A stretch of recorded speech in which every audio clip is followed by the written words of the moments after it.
We're here with Brandon Beaird from Grow Wealth 101. We're just going to ask a few questions and just kind of get to know you a little bit and then get to know more about what you do and why you do it and why you're so passionate about this. Looking forward to it. Yeah, me too. So let's start just by saying, introduce yourself to us. Give us a quick elevator pitch. Who are you and what do you do? And maybe a little bit about how you got to this point. Absolutely. I've been a real estate appraiser for almost 22 years. I've been a real estate investor the last 17 years. And it's been an adventure. It really has. I started investing in real estate around 2008. Interesting year for real estate, right? It really is. It really was. 2008, markets were in chaos. Mm-hmm. We had never experienced this type of real estate crash. Yeah. We've had the Great Recession. We've had other stumbling blocks along the way. However, this was truly a recession of no other kind in real estate. Yeah. And I really learned from my dad. He really taught me from day one. He started buying properties in the mid-1980s, got my feet wet in the appraisal business in the early 2000s, and I'm like, I think I'm ready. Yeah. And boy, it's been wonderful. I actually have 3 properties that are under contract as of a few minutes ago. Amazing. So it really it moves quick, huh? It moves quickly. It is a quick cycle. However, what I like about real estate that no one can say about other different investments is that you can physically look at those investments. You can drive by after work. You can drive by whenever you can see the fruits of your labor. But getting back to me though, as I have progressed in my career, I saw an opportunity to really teach others. Yeah. And that's why I'm here today. I really want to teach others what has been so good to me and really help them excel with real estate. Well, that's great. And I think there's a huge need for that too. There is. I think it's, I'm just your regular homeowner. I don't know, that much about real estate. And so whenever I have bought or sold a home, it has been confusing. And it's been something that I've even thought, well, can I even trust the people that I'm listening to? Right. And that's tough. It is. And there are many, many good professionals in the field. And it can be initially confusing because you really have so many moving parts to real estate. And that's why I like in my course and in my other offerings, I really want to teach people the step-by-step. So when they go into closing, when they're prospecting for investment properties, they really see, well, this is what I do here. This is what I do here. This person is telling me this. Why is this person telling me this? Right. And really provide a good precursor for hopefully a successful career for them. I think that's great. Well, let's get into some of these topics that we want to talk about today. So we're going to talk a little bit about why real estate is still the smartest path to wealth. I think a lot of people maybe don't know this, or they kind of have an inkling that this might be true, but there's a lot of other options out there and they're not really sure which one to pursue. So we're going to talk a little bit about real estate as a long-term wealth builder and a little bit about how your perspective as an appraiser provides a really unique advantage. Let's kind of get into this a little bit. Start by just telling me, why is real estate such a powerful vehicle for building long-term wealth? Well, real estate, in my mind, is a stair step, more or less. You're starting low and you're building upward. I think about my dad's portfolio.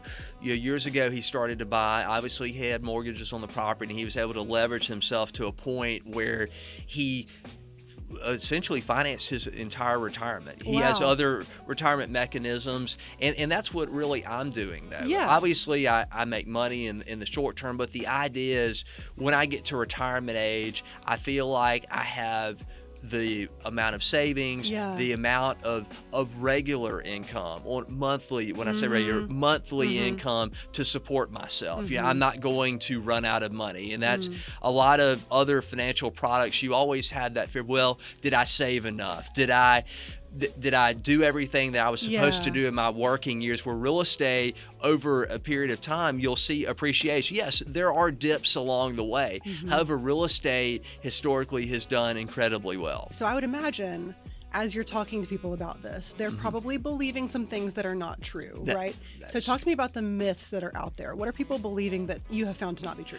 Well, part of it begins with the closing process. People like, well, even getting to that stage, you think about from step one. I talk about in my course, the important team that you're building. Right. And that team is really critical. And it may take you a little while to find all of those team members, and those team members may not initially be the exact person that you want for that role. Let's say your realtor as an example, but you're building that along the way, and you're going to make mistakes. I remember the first flip that I did, I thought was a good deal, and I still have it as a long-term rental. So we all make mistakes along the way, but even if you make mistakes, though, if you plan out correctly from the get-go, even if you make a mistake, though, you can correct that mistake. It's not gone. Yes, it may take you a little while to recoup. However, though, there's always a future prospect there. Okay. Tell me a little bit more about that house flip. That was your first one, you said. It was my first one, and it's been a good long-term rental. Yeah. I bought it from a fellow investor. Good neighborhood. But sometimes things don't work out quite how you'd like, though. But of every one, you have many, many successes. And I tell people, don't fear with that one mistake that you made. You're going to have one of those. Everybody has one of those. Yeah. So don't worry about it. Follow the process. Well, and it sounds like you really did kind of redeem that, right? I did. An income source. It has been an income source, and it's a great desirable property as well. Yeah. So not necessarily a failure at all. It was not a failure. You probably felt that way at the time. That's right. And at the time, gosh, I'm like, how could I have done this better? But that's the thing with real estate, though, is that you can always, if you have that safety net going into it, that you follow the process. If it doesn't quite work out, that's okay. Right. And you can only control so much. You can only control so much. Tell me a little bit about your background as an appraiser, and how does that give you and then also your students an edge in what you're doing? Well, valuation is so important to the investment process. And many investors, obviously they've learned from mentors and other folks, but very, very few investors have that true valuation experience. And from an investment perspective, you're looking at your NOI, net operating income, which is very, very important. However, though, you want to look at the long-term value of that property. The reason why you want to look at the long-term element of it, what is that price appreciation? In a sense, you want to be able to possibly cash out someday to build more. And if you pay too much for a property, even if it cash flows, it can be a bit problematic when you're trying to build your portfolio. Yeah. Well, and how do you know, though? How do you know what's appropriate to pay for a property? Well, part of it is looking at sales of other properties, and that's where the appraiser comes into play. And I tell people, I would definitely consult with an appraiser. Appraisers are many times the silent partner in a transaction. Interesting. Okay. And people don't hear from the appraiser. The appraiser may go out and appraise the property for a lender, and you may have never even talked to the appraiser. Yeah. And obviously, you should not try to influence the appraiser. Banks do not obviously want to, there to be an influence of value. However, though, it's important, though, that everyone looks at it from a valuation perspective as well as a cash flow perspective. Okay. Yeah, whenever I've bought houses in the past, I've known that there was an appraisal happening, but it was like one step silent. in a 100-step process. That's very true.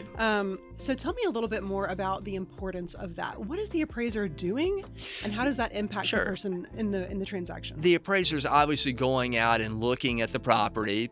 He or she will measure the property, take pictures of the property, make notes. What were upgrades to the property? What overall condition is the property in? What is the living area square footage?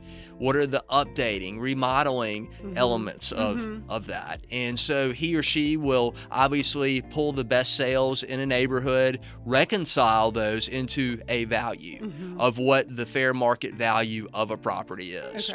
Okay, so let's talk about this. I'm wondering if there's an example where valuation insight changed someone's investing approach. Can you think through any times that might have happened? Yes, I can think of one specific example, a gentleman who I did one appraisal for him for a bank loan, and then he consulted me on the next deal, and I told this gentleman, I said, I think you have a good property, however, I think you're paying too much. He's like, well, I'm looking at it from the cash flow perspective. Yeah, my net operating income, NOI, is good. It's in a good neighborhood, but he was paying too much for the property. And then when he goes to buy another property and may want to cash out, well, guess what? He doesn't have the equity in that property. And as we discussed, everything is cyclical in a real estate market. Occasionally, property values do go down for periods of time, like we had during the recession. And so you need to insulate yourself. You don't want to max out what you've paid for a property because it impacts your leverage for future deals. So can you kind of go into that a little bit more? Like, how can people make smart decisions about that kind of thing? That's where the appraiser comes into play. Yeah. Consult the appraiser. He or she has a wealth of knowledge. Yeah. And obviously we're familiar with properties that have sold on a local MLS, but we also have other databases as well. And we're keeping up with market standards from day one. We're looking at the updates to a property. Let's say you buy a home as an example, and it's in, somewhat poor condition. Yeah. And you want to redo that property. Well, you need to know what that property is worth on the back end. Yeah. How much appreciation or return have you received on the improvements to the property? Let's say an example, you pay $200,000 for a property and you put $250,000 in renovations and it's worth $250,000. That is likely not a good deal, right? Because you need that property to be worth $300,000. Yeah. And so you don't want a cost for cost return. Right. You want a true return on those renovations. Because you're doing this to make a profit. You're doing it to make a profit. You are. And also though, you look at the market rent though. If you're keeping this as a long-term rental, you want to see what your return is for the long haul. And so that's very, very important that you keep all of this, because if you have a mortgage on a property, you have a monthly payment. Yeah. Okay, what is your margin on that monthly payment? If the monthly payment, let's say, is $800 and the rent is $900, well, that's probably not a good deal because you've got to pay real estate taxes. Right. You've got to pay for repairs, maintenance. You want to likely have an account for replacements for reserves when things do go out in coming years. So, hey, you're like, hey, I may make $100 a month, but look at the whole picture. Yeah, because no one's home expenses are just their mortgage payment or just their rent. That's exactly right. That would be great. It would be great if it was, right? We would all be thrilled. We would all be thrilled. But that's never the case. It's never the case. So, yeah, people have to factor everything in. They do. That's really good advice. So what do people that you're working with often misunderstand? So this is similar to, we were talking about myths that people are believing. Right. What is something that you find that kind of during the process or during the course of learning from you, they have a misunderstanding of? That you can't talk with the appraiser. You can talk with the appraiser. Yeah. Years ago, when lenders tried to separate appraisers from influences of value, it became this misconception that people could not speak with appraisers. Right. That is totally false. What you should not do is you should not go to an appraiser and say, well, guess what? I bought this property, I'm renovating it, I need it to be worth $250,000. Can you appraise that for $250,000? That is not what you should do. Yeah. But the appraiser, though, once you get the appraisal back, okay, feel free to call the appraiser, okay? Now, if it's through a lender, obviously the appraiser would have to have permission from the lender. Okay. But let's say you, as an investor, decide to engage the appraiser yourself. On the front end, okay? I want to buy this property. I want to see what it's worth in as-is condition. I'm going to put renovations into it. What is the property worth after the renovation? Yeah. That's the invaluable key, and a lot of people skip that step along the way. And so what are the possible consequences of skipping that step? Can you go into that a little bit? You would overpay for the property, possibly on the front end. You could over improvement. Your cost would be too much with your renovation, plus the acquisition cost. When people are upgrading the house or making renovations to the house, I know we've worked with the appraiser hopefully at that point, right. So we kind of have an understanding of where we are and where we're trying to get to. Do you have any advice for people who are trying to stay in the right window with that? Well, there's a lot that goes into that. You say the right window, okay. Which I know depends on a lot of different things. It depends on a lot of external factors. But I tell people, though, the appraiser could be your most valuable resource. Okay. He or she knows it all. Yeah. But he or she is not necessarily in the forefront of, typically when you buy a home, it's the realtor that people talk about, because the realtor has his or her sign on the property, they advertise, and appraisers don't advertise. Right. They do not advertise. Yeah. Which I think is good in many respects, though, to remain impartial and to provide unbiased valuation. However, though, questions. Everyone has questions. They're like, well, I didn't get this question answered about what the property would be worth after the renovation. Right. And so when I went to the bank to finance, well, guess what? It didn't appraise for as much as I thought, and I wanted to do a 70% LTV with a cash out. Right. And it didn't work. Yeah.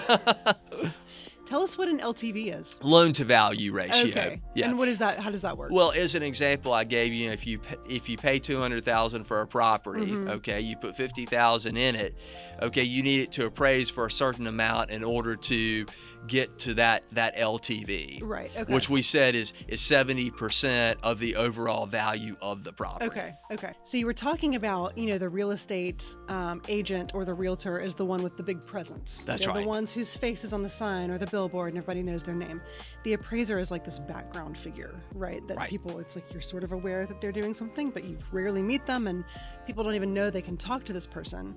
So at what point in that process, because it's clearly not advertised, at what point in the process, once you've got your real estate agent, when do you engage the appraiser if you're going to? What I would do after I have prospected with a realtor and you look at a house, this looks like a feasible deal, at that point in time, I think you need to engage the appraiser. Okay. Because you're discussing with the realtor what to make an offer for. You're like, all right, well, I want to make an offer for $150,000, let's say. All right. That's fine and wonderful, though. The realtors are more focused on sales. Okay, they do have sales information, and they can guide you there, though. But the return on that, though, that's where we really come into play. Okay. So you're looking at a house. You're like, I want to make an offer. Yeah. Okay. Call your appraiser and say, look, I met with my realtor. I've looked at this house. What do you think? Come and let's take a look at this property. Yeah. Okay. I'm thinking about putting $50,000. I gave you the example earlier. Yeah. Okay. What will that property be on the back end? What will it be when I'm done with renovations? Okay. And run your numbers. In my course, I have a nice formula that you can plug in, and you can look at that, though. Yeah, that's you really can helpful. say, all right, what is the return? What are you looking for? You mentioned LTV, loan to value. Yeah. Banks many times are looking at 70 to 80% loan to value. They're not going to loan you 100% of the cost, right? Of the acquisition plus the renovations. They're going to loan you a percentage of that, hopefully based upon the appraised value. Now, there are some lenders, though, that do take a more conservative approach. They're only going to lend you loan to value based on the purchase price plus cost. Okay. But if you find the right lender, you may be able to operate on appraised value versus the purchase price plus cost, which would give you more leverage in turn to get the property, at a point where it's feasible as an investment. Okay. And that's interesting that not all lenders are going to operate the same way. That's right. I think that's an important point as well. And we discuss that in our course as well, that every lender is different. Yeah. They have different programs. They have seasoning requirements where they may want you to keep a property for a period of time prior to you putting it on permanent financing. Okay. And so there are lots of different facets that you have to consider there. And I discuss in my course finding the right lender. Okay. And obviously we'll talk about that, I'm sure later, though. But on the front end, though, this is where the appraiser can help you. Once you get to your lender, you don't have the surprises. Yeah. And that's much sooner in the process than I think I would have thought. Right, that's right. And I bet a lot of people think that too. That's very true. I would have gotten much further down the road before I even thought about the appraiser. So right. Yes. most people do. Yeah, that's really good to know. So if you were going to give someone advice about once you've engaged your appraiser in the real estate process, you've got to ask them these things. What would you say are the top questions that people need to be asking? What updating, remodeling should I do to the property? Yeah. That is by far the number one question. And what is the return on that? If I spend $50,000 renovating a kitchen, as an example, will it add $50,000? Will it add $100,000? Well, we're looking at the overall picture. We're not itemizing that individual improvement, though. But I will tell you, in a property, typically kitchens and bathrooms sell properties. Oh, okay. They do, because those areas have the most wear and tear. Yeah. And they show the age of a property. Yeah, that's true. And so we want to look at it like, all right, there may be times with long-term rentals that you don't want to update. Right. And that's question number 2. What do I not need to do to get the return of rent that I want? And well, it may not be a good idea to update this property because the rents are, let's say, maybe $1,200 or $1,300 per month, and adding an additional $15,000 to $20,000 in renovations may not be worth it. Right, because then someone has to pay for that, right? Somebody has to pay for it, Yeah. And you may get the same rent. Right. So it hasn't really accomplished That's what right. you were hoping it would accomplish. So it feels like the appraiser is actually a very, very key player in building wealth through real estate. Absolutely. Arguably the most important player, because they're the one. I think so. You think so? Because that seems like they're the person who's really going to advise you on all the math and all the financial. That's right. Planning for this project, whatever you're planning to do with the home, it seems like they're the ones who kind of hold the key. That is true. Yeah. So, very good person to know and have in your life. Hey, we enjoy our work. We're glad to help. That's great. Okay, we're here with Brandon Beaird from Grow Wealth 101. Brandon, tell me a little bit about who you are, what you do, and what you're trying to do with this course. Like, what is your goal and purpose with this? Well, thank you again for having me. I'm glad to be here and to share my story. I began as an appraiser in the early 2000s. I've been a real estate investor for the last 17 years and enjoyed it. There have been lots of ups and downs along the way, but when I start out and I tell a story about my career, I have to start with my dad. Yeah. He's been incredible. In fact, he and I just met yesterday to look at 3 properties that I have under contract as of today, and I'm excited about that. Oh, that's and amazing. He started buying houses in the mid 80s. Yeah. Oh. And his first house was not the best house in the world. He still has it over 40 years later. However, though, he has been a great mentor to me, and that's one of the things with a course such as this, is that I want to mentor you. I want to teach you what has been so invaluable for me over the years. I would expect there's a lot to learn. There's a lot to learn. Yeah. But it's fun, though. It really is. People think it can be tiresome, and at times it may be tough, though. But this is about building true long-term wealth. Yeah. And when I talk about that with people, I get excited. That's awesome. Well, we're so glad you're here. We're excited to start talking about all this. Yes. Brandon, thanks so much for being here with us today.